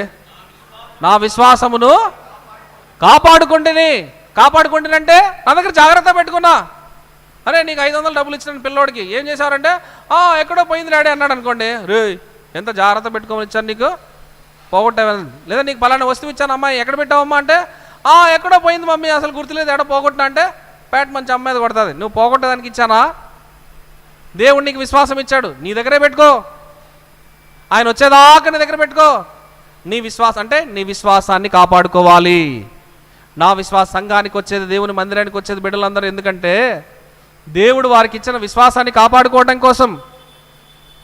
ఇతరుల విశ్వాసాన్ని పాడు చేయడమో లేదంటే ఇతరుల విశ్వాసాన్ని తగ్గించడం కోసమో కాదు. నీ విశ్వాసాన్ని నీ దగ్గర పెట్టుకోవడం అంటే దాన్ని భద్రపరచుకోవడం, బాగు చేసుకోవడం, చేతనైతే వాక్యం విని ఇంకొంచెం పెంచుకోవడం, ప్రభు వచ్చేదాకా దాన్ని అలా కాపాడుకోవడం. వచ్చిన తర్వాత విశ్వాసంతో పనిలా, ఆయన వచ్చేదాకా ఉంచుకుంటాం విశ్వాసం. ఆయన మనుష్య కుమారుడు వచ్చిన తర్వాత విశ్వాసంతో ఏం పని? అప్పుడు కనుగొన విశ్వాసం, అప్పుడు అక్కర్లా. వచ్చేసిన తర్వాత అక్కర్లా, అప్పుడు దాని పని అయిపోతుంది. అప్పటిదాకా మన విశ్వాసాన్ని మనము కాపాడుకోవాలి. ప్రభు వచ్చేదాకా లేదా ఈ లోకంలో మన యాత్ర ముగిసే వరకైనా మన విశ్వాసాన్ని మనము కాపాడుకోవాలి. ఈ మాటలన్నీ 14 అధ్యాయంలో అపోస్తలుడైన పౌలు రోమా సంఘానికి రాస్తూ చెప్పాడు. పరస్పరం మనము క్షేమాన్ని, అభివృద్ధిని, అలాగే సమాధానాన్ని ఆసక్తితో అనుసరించాలంటే ఏం చేయాలి?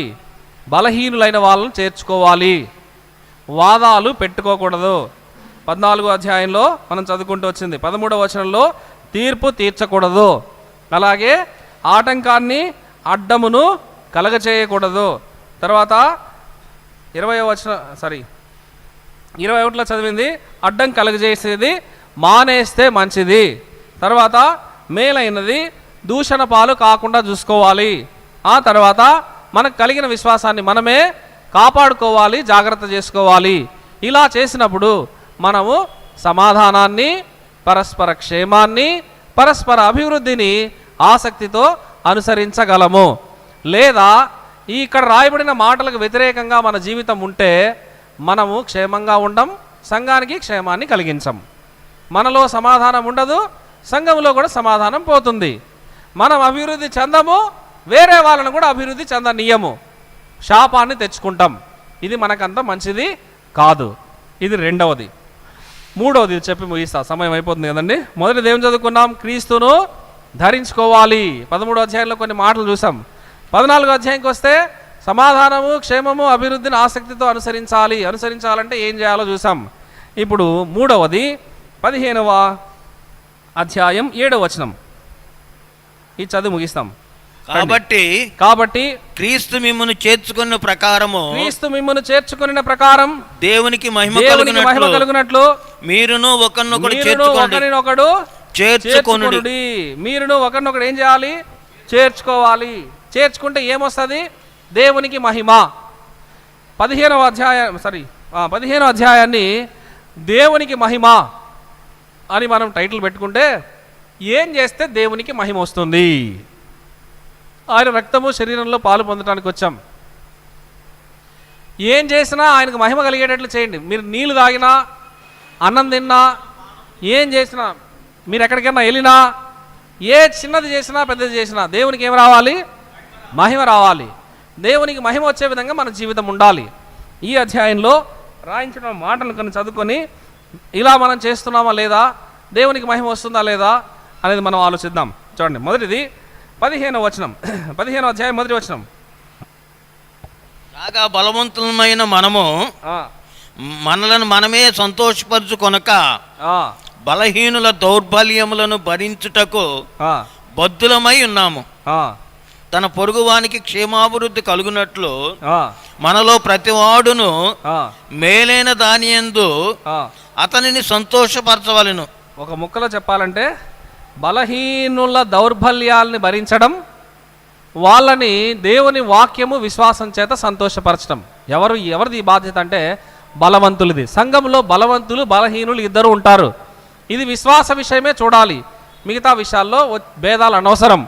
నువ్వు బలవంతుడైతే నీకు దేవుడు ఏ విషయాల్లో బలమిచ్చాడో ఆ బలంతో కూడిన విషయాల్ని ఎవరైతే బలహీనులు అనిపించారో నీ దృష్టికి, వాళ్ళకి క్షేమం కలిగించే విధంగా నీ బలాన్ని, అంటే అది జ్ఞానం కావచ్చు, విశ్వాసం కావచ్చు, కొన్నిసార్లు ఒకవేళ డబ్బులు కావచ్చు, లేదా నీవు దేవుని వాక్యం చేత ఆదరించే శక్తి కలిగిన వాడు కావచ్చు. ఏ విషయంలోనైనా సరే నీకంటే బలహీనులైన వాళ్లకు నువ్వు సంతోషపరచాలి. రెండోది, వారికి క్షేమాభివృద్ధిని కలుగజేయాలి. మళ్ళీ అదే మాట చెప్పాడు రెండోసారి 14వ అధ్యాయంలో. మొదట చెప్పాడు బలహీనులైన వాళ్ళని చేర్చుకోండి అని. ఇక్కడేమన్నాడు? చేర్చుకోవడం కాదు బాబు, వాళ్ళకి క్షేమాభివృద్ధి కలుగజేయాలి, వాళ్ళు సంతోషంగా ఉండాలి. ఒక ముక్కల్లో చెప్పాలంటే బలవంతుడైన నిన్ను బట్టి బలహీనుడైన వాడు సంతోషపడాలి. మా బేతేలు మందిరానికి వెళ్తే చాలా గొప్ప గొప్ప వాళ్ళు, పెద్ద పెద్ద వాళ్ళు అందరూ ఉన్నారండి, వాళ్ళనే పట్టించుకుంటారండి. మాలాంటి పేదవాళ్ళని ఎక్కడ పట్టించుకుంటారండి? అనకూడదు, అలా అనకూడదు. అలా అన్నారా అట్టర్లీ ఫెయిల్డ్ మనందరం. మా సంఘంలో గొప్ప వాళ్ళు ఉన్నారు, పెద్దవాళ్ళు ఉన్నారు, పేదవాళ్ళు ఉన్నారు, హీనమైన స్థితిలో వాళ్ళు ఉండే వాళ్ళు ఉన్నారు, గొప్ప గొప్ప వాళ్ళు అందరూ ఉన్నారు. అందరూ సమానమే, అందరూ చాప్ మీదే కూర్చుంటాం. ఇది ఒకటి వరకు బాగుంది, యూనివర్సల్ ట్రూత్. అందరము కలిసే భోంచేస్తాం కింద. అందరికీ ఏ కష్టం వచ్చినా అందరూ పంచుకొని ప్రార్థన చేసి లేదా సహాయం చేస్తారు. అందరి ఏ ఒక్కరిది సమస్య అయినా అందరిదిగా భావిస్తారు. ఇది అనగలిగిన నాడు మనం బలహీనుల యొక్క దౌర్బల్యములను భరించిన వారం అవుతాం. చెప్పినంత ఈజీ కాదు అది. చెప్పినంత ఈజీ కాదండి. బలవంతులు, నీకు దేవుడు ఏ విషయంలో బలం ఇచ్చాడో నీ బలాన్ని బలహీనులైన వారి కోసం వాడు. బలహీనుల దౌర్బల్యాలు తప్పించుకొని వాళ్ళు సంతోషపడాలి. నిన్ను బట్టి అబ్బా పలానా అన్న లేదా పలానా కుటుంబం పలానా వాళ్ళు మాకు ఈ విషయంలో ఎంతో సహాయపడిరి, ప్రభు ప్రేమతోనే, మళ్ళీ ఇంకా వేరే విధంగా కాదు. అది ఆత్మీయ కొలమానాలకు లోబడి ఉండాలి. అప్పుడు మనం ఎంతో వారికి క్షేమాన్ని కలిగించే వారం అవుతాం. వారు సంతోషపడాలి. చూడండి, ఒక్కొక్కసారి కొంతమందికి 100 రూపాయలు చాలా ఎక్కువగా అనిపించవచ్చు. అత్యవసర పరిస్థితిలో వారికి ఇచ్చిన ఈ చిన్న మొత్తం చాలా గొప్ప సహాయంగా అనిపిస్తుంది. వాళ్ళ కళ్ళల్లో లేదా వాళ్ళ మనసులో ఉండే కృతజ్ఞతా భావం ఇంత అని మనం చెప్పలేం. అందుకోసం మన చేతులు అందరం ముందుకు చాచాలి.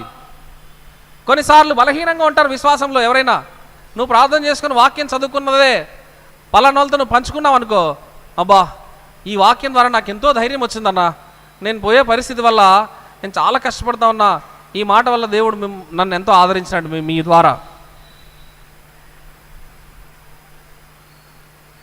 కొన్నిసార్లు మనకు ప్రార్థన చేయడం కూడా రాదు. సమస్య చాలా తీవ్రంగా ఉంటుంది, ఏడుస్తాం అంతే.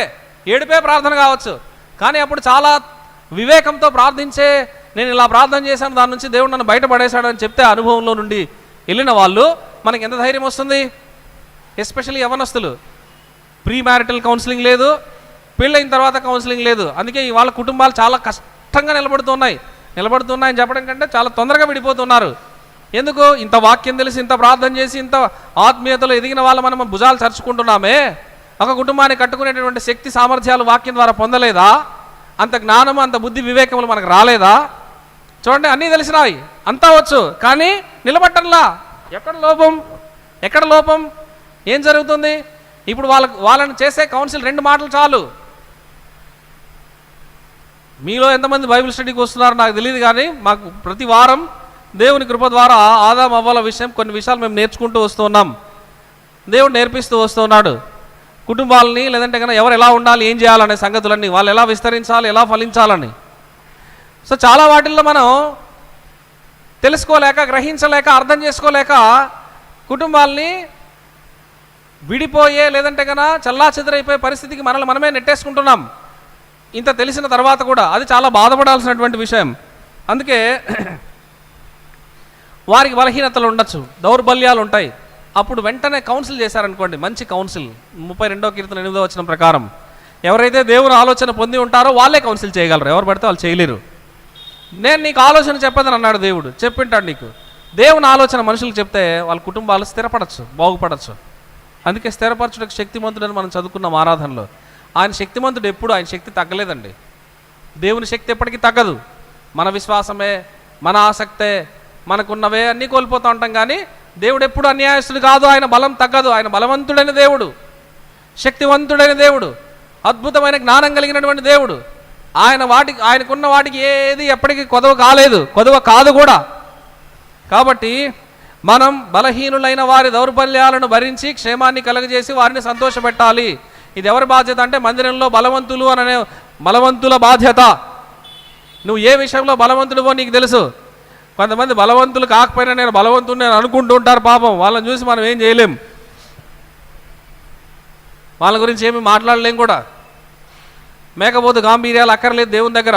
ఎక్కడైనా మనం ఎన్ని వేషాలైనా వేయచ్చు, కానీ దేవుని దగ్గర అస్సలు వేయలేం. మొత్తం అంతా దేవుడు చాలా ఓపెన్గా అన్నిటినీ బయలుపరుస్తాడు. కాబట్టి ప్రియులారా, మన బాధ్యత బలవంతులు అని అనుకునే వారి బాధ్యత నీకంటే బలహీనుల్ని, నీకంటే దౌర్భాగ్యంగా ఉన్నవారిని, దౌర్బల్యాలతో ఉన్నవారిని, తక్కువ వారిని నీ చేతనైనంత బలాన్ని, నీ చేతనైనంత ఆర్థిక సహాయాన్ని, నీ చేతనైన ఆత్మీయ వాక్య సహాయాన్ని, ప్రార్థన సహాయాన్ని పంచి వారిని సంతోషపెట్టాలి.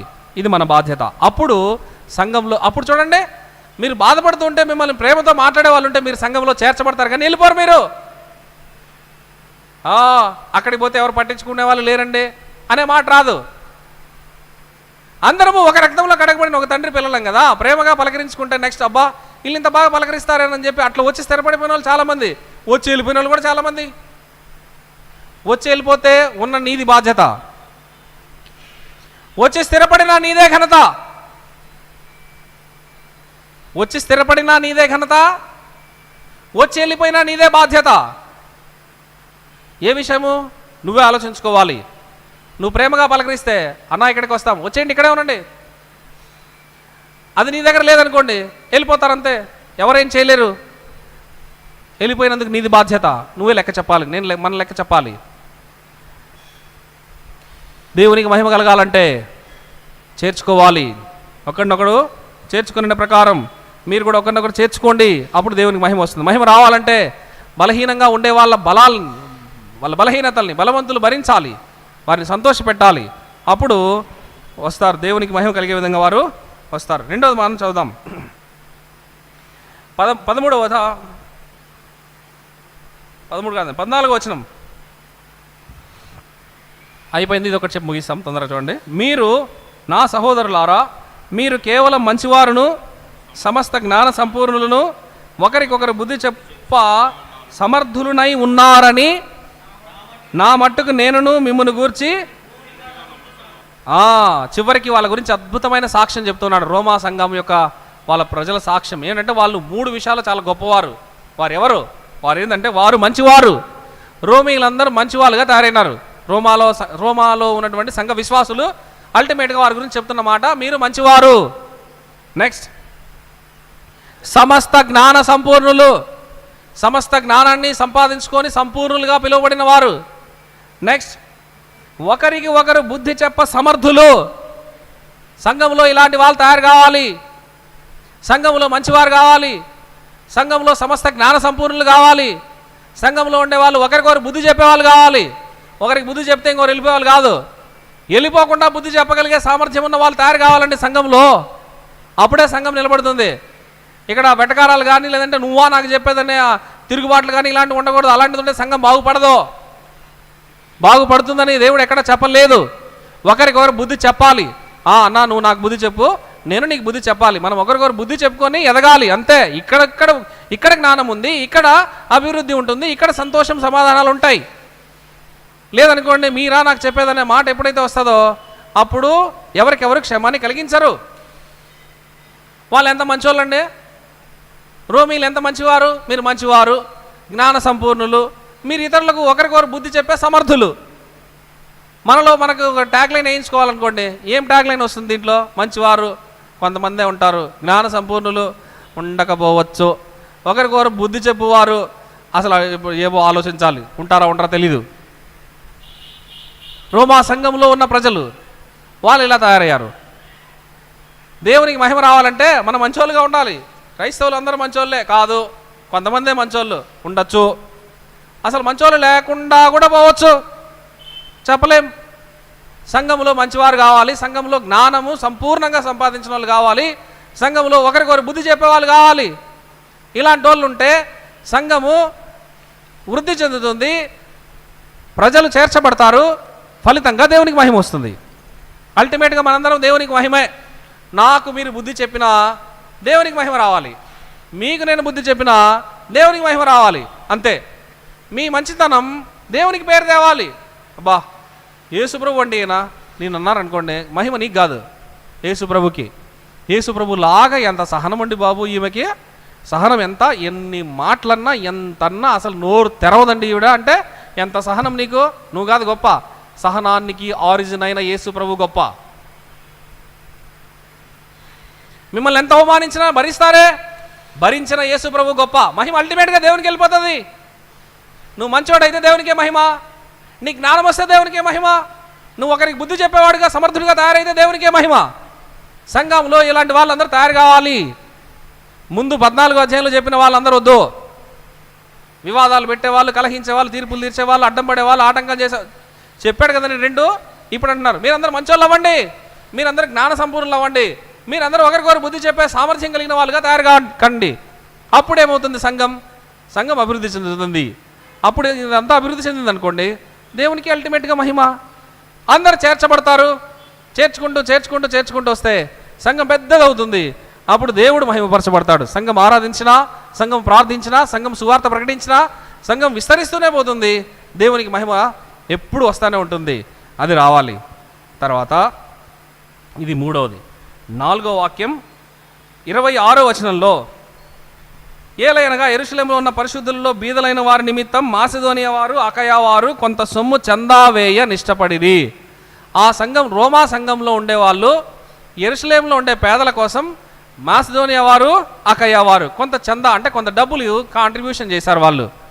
ఇప్పుడు మన సంఘంలో నుండి కొంత కాంట్రిబ్యూట్ చేయాలి. ఎవరి కోసం అంటే పేదల కోసం.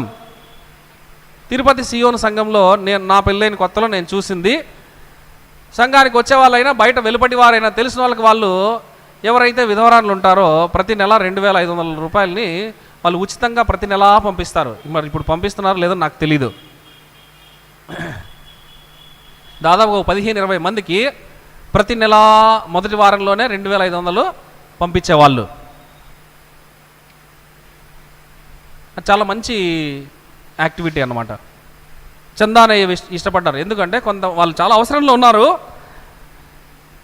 యెరూషలేములో ఉన్న పరిశుద్ధులు బీదలైన వారి నిమిత్తం, అంటే చాలామంది పేదవాళ్ళు ఉంటారు సంఘంలో, వాళ్ళకి కొంత చందా ఇవ్వాలి, అంటే కొంత డబ్బులు ఇవ్వాలి, వాళ్ళకి కొంత సహకారులుగా ఉండాలి.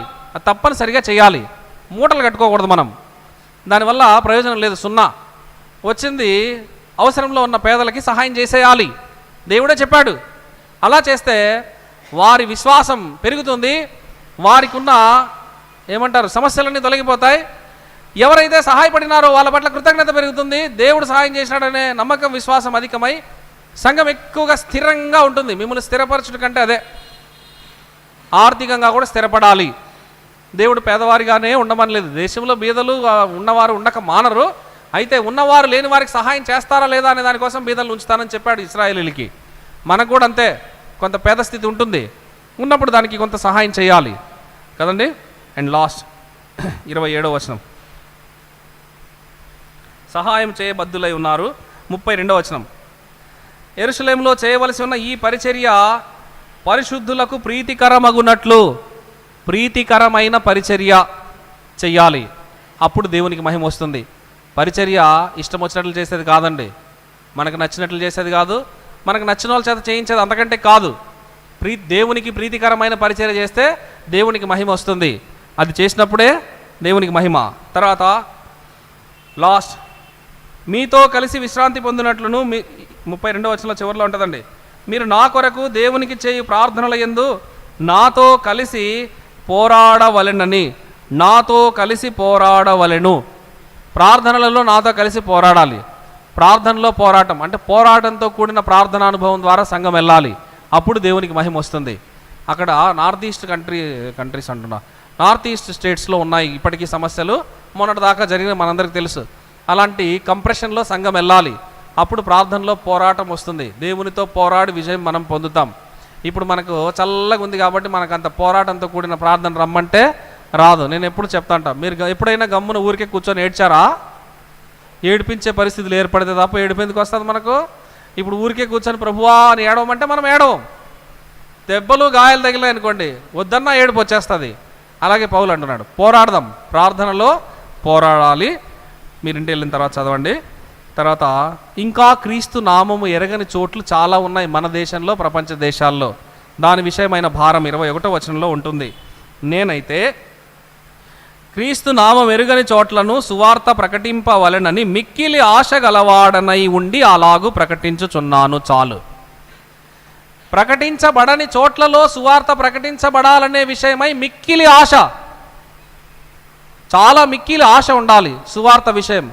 ఇక్కడ పత్రిక ఇచ్చుకొని సంబరపడటం కాదు. ఈ విషయం బీదర్ దేవదాస్ అంకుల్ని అడిగితే ఆయన చెప్తాడు చాలా గొప్ప గొప్ప విషయాలన్నీ. ఎన్నోసార్లు చచ్చి బతికిన పరిస్థితులు ఆయన. అయితే ఒకసారి అండమానికి సువార్తకి వెళ్ళినప్పుడు ఆ అనుభవాలన్నీ చెప్తా ఉన్నప్పుడు నేను విన్నా. ఆయన చెప్తూ ఉంటే ఇట్లా బిగబట్టుకొని విన్నాం మేము హెబ్రోన్లో. అట్లట్లట్లే ఒక ఇంట్లోకి పోతే కత్తి ఉంది, కత్తి వైపు చెప్పే అతని వైపు చూస్తూ ఉన్నాం. ఎక్కడ దీన్ని తీసుకొని పొడి చేస్తారా అనే భయంతో చెప్పి బయటపడ్డామనండి. ఇది ఒకటే, చాలా అనుభవాలు అలాగా. దేవుని నామం ఎరగని చోట్ల చాలా ఉన్నాయి. యేసుప్రభు అంటే తెలుసా అంటే నాకు తెలియదు అనే వాళ్ళు ఇంకా చాలామంది ఉన్నారు. అలాంటి వాళ్ళకి సువార్త చెప్పాలి. వాళ్ళకి చెప్తే వాళ్ళు త్వరగా దేవుని నమ్ముకుంటారు, రక్షించబడతారు. అలా ఎరగని చోట సువార్త ప్రకటించడం దేవునికి మహిమ. దేవుడు అంటే వాళ్ళకి తెలియదు, వాళ్ళకి తెలియజేశాం, దేవునికి ఎంత మహిమ వస్తుందండి. కాబట్టి 3 విషయాలు పరీక్షించుకుందాం. మొదటిది ఏం చదువుకున్నాం? క్రీస్తును ధరించుకోవాలి. రెండోది ఏం చదివాం? సమాధానము, క్షేమము, అభివృద్ధిని ఆసక్తితో అనుసరిద్దాం. మూడోది ఇప్పుడు చదివింది దేవునికి మహిమ. చాలా సంగతులు దేవుడు మనతో మాట్లాడుతూ వచ్చాడు. పరీక్షించుకుందాం, యోగ్యంగా ఈ బలలో పాలు పొందుదాం. ప్రభు మనకు సహాయం చేయను గాక. మోకరిస్తాం, కళ్ళు మూసుకోండి, ప్రార్థన చేసుకుందాం.